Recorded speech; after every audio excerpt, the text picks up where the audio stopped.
What's going on, guys? Dan back here with the Regular Guy Garage.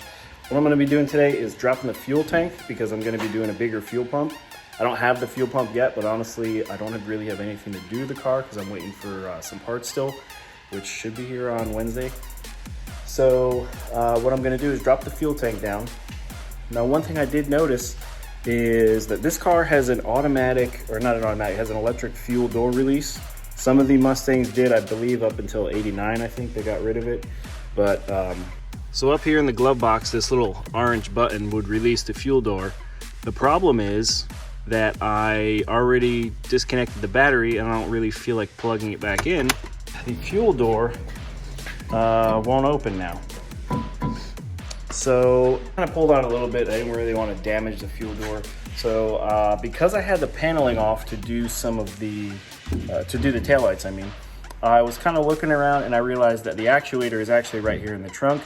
Had two little clips on it, and I found out that you can actually, if you do lose power, if that switch breaks or something, you can still open the fuel door. It's not really convenient, but it can still happen. So here, let me show you that real quick. So this little actuator right here in the trunk, this is what actually, this is the cable that runs to the fuel door right here. And all I did, which I will do it again, is I just went ahead and took a couple flathead screwdrivers and gently pried up here, and it opened the fuel. All right, so as you can see, the fuel door is open now. You can go ahead and remove all this stuff and then get started on removing the fuel tank. All right, so I got this stuff unbolted. I'm gonna go ahead and move underneath the car now.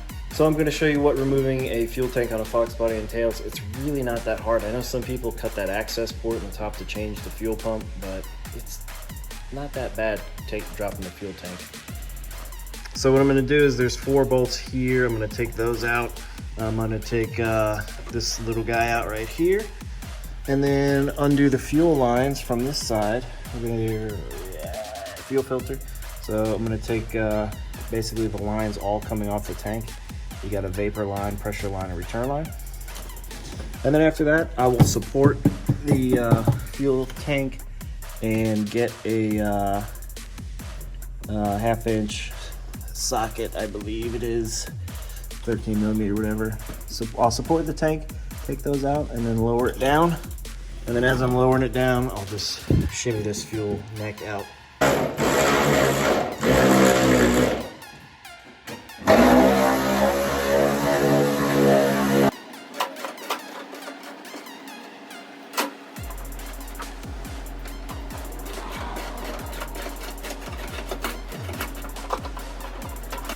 All right, guys, so I got the fuel tank out. One thing I will say is make sure that the fuel tank is actually empty before you drop it down. The reason why I didn't siphon anything out is because the low fuel level light was on in the car and the gauge was low. So I had assumed that the fuel tank was empty or close to empty. Come to find out, as soon as I popped that fuel filler neck out, fuel started coming out, and I was kind of already past the point of no return. So I got a little drip pan here. Didn't spill almost anything. very, very small amount. I'm gonna get a fuel canister out and save as much fuel as I possibly can to use for, like lawnmower, dirt bikes, stuff like that. So I'm gonna do that, and then I'm gonna go ahead and get this fuel pump out. So we'll see you guys in a bit. All right, guys, got the fuel tank out, got everything all cleaned up. I emptied the fuel tank, so there's no more gas in it, just all the vapor, which is the flammable part. But anyway, I'm gonna go ahead and get something that is not steel to knock that ring loose, and then go ahead and pull the fuel pump assembly out.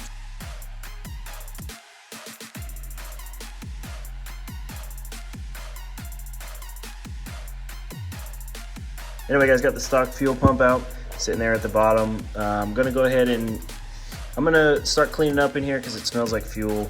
And I'm not trying to upset the wife, but I'm gonna be ordering the 255 liter per hour fuel pump. Should get here relatively quickly. Stuff from LMR has been getting here quick, and we'll go ahead and slap this back in the car. I tried to make like a video time lapse of me actually doing the taking the fuel pump out of the tank, but I haven't done the time lapse thing before, and I didn't have the camera facing the right direction. Maybe I'll link it in anyway, we'll see. So I don't know if it's common on these things or not, but it seems that the last few 8.8 rears that I've dealt with, this nut is loose somehow. Probably from doing a bunch of burnouts and stuff. Yeah, I'm kind of wiggling up and down and it's moving. I don't know if you can see it. It moves more when I do it with two hands.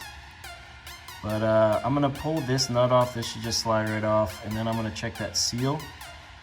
And if that seal's no good, we can kind of even... So if that seal's no good, I'll probably just change the seal. If it looks good, I'll probably just try and tighten this nut up and then see how that goes. It's gonna be kind of hard to film down here, guys, so I'll be back in a sec. So I got that pinion flange off. It looks like there's a little groove right there at the front, but I think the front seal, I think the seal actually rides up there, so I think it's okay. But I went ahead, this was loose, so the fact that I had just a tiny little drip, I think it was because this was loose. But what I did was I went ahead and took the rear end cover off.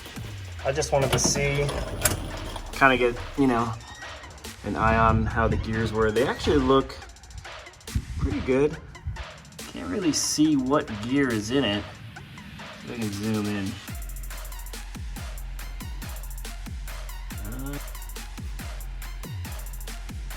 Anyway guys, the gears look like they're in pretty good shape. I'm not gonna mess with them at all. I'm going to just tighten that front nut really well and then fill this up with some fresh gear oil. And then we'll go ahead and roll with it as is. If it's still leaking, I'll eventually just pull the entire rear out. Probably do a fresh set of gears, fresh seals, bearings, new clutch pack and all that stuff. But for now, glad I pulled it apart. The fluid all looked pretty good. It looks really clean inside. We're gonna throw this thing back together, throw some oil on it, and then go ahead and move on to the next. Okay, so what I'm gonna do today is get this interior cleaned out. I wanna show you how it cleans up. Actually, I wanna see how it cleans up.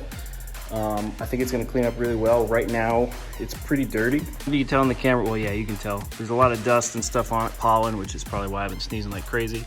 I got some trim pieces I'm gonna put in, one for the steering wheel. Over here, I'm gonna vacuum up this carpet and try and get it all looking really well, really good. This piece I'm gonna eventually order the cup holder one. So, I mean, for now, I'll just vacuum it out. All right, so I'm sitting here pulling stuff out of the seat. I'm gonna find a really nice Benchmade knife. Man, I'm having a lot of good luck with this car so far. Hopefully it translates into when I actually finish it and start driving it.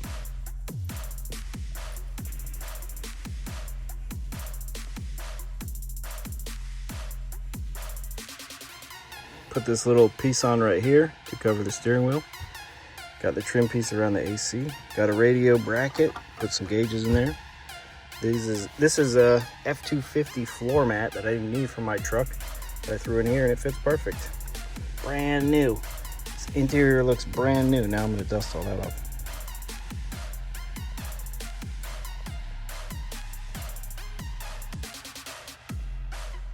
So I know I told you that this interior looked pretty good, but now that I got it actually wiped down, I mean, I can't believe how good it looks for the price that I got the car for.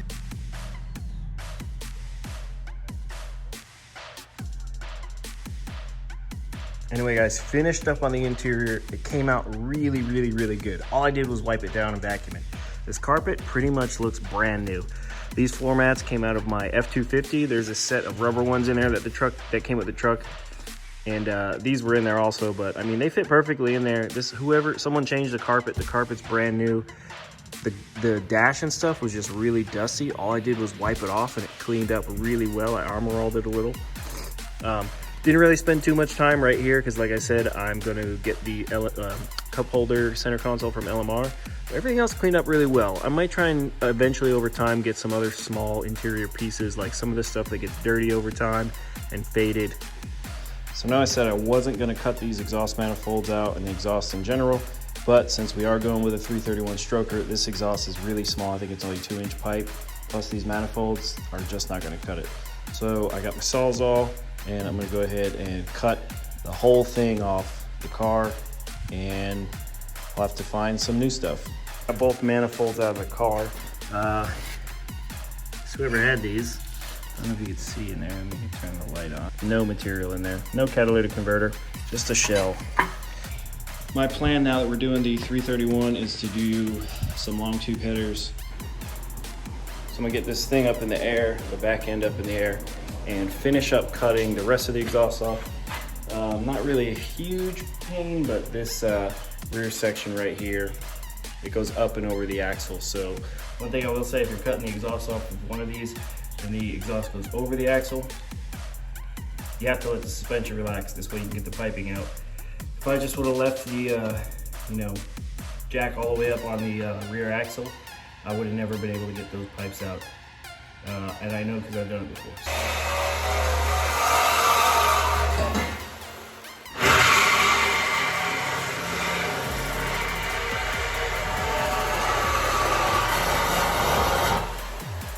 So here's the exhaust that was on the car. Stock manifolds, there were some gutted cats. And this looks like it's some 2-inch pipe. It's all custom, it's a custom H pipe. He had some Flowmasters on it, and then some custom bends all the way in through these shiny tips, which they didn't even really finish the welds on, as you can see. Not that it matters. I might try and reuse these mufflers because they look brand new. And I mean, that'll save us a few dollars, but we're gonna go long tube headers. There'll be a wide band in one of them for the O2 sensors. I'm just gonna get another O2 sensor. So it'll be long tube headers. I'm a fan of cats only because one, I don't really like the smell. Two, it doesn't really rob like all the horsepower, so it's not a huge deal. I'm gonna go ahead and throw this hood back on the car really quick because I kind of hate just having stuff laying around, so I try and stack all of the stuff together when I go to put it away. So somebody had asked me about the trailer setup that I use. This is just a 16-foot trailer that I bought from a place local out here in North Carolina.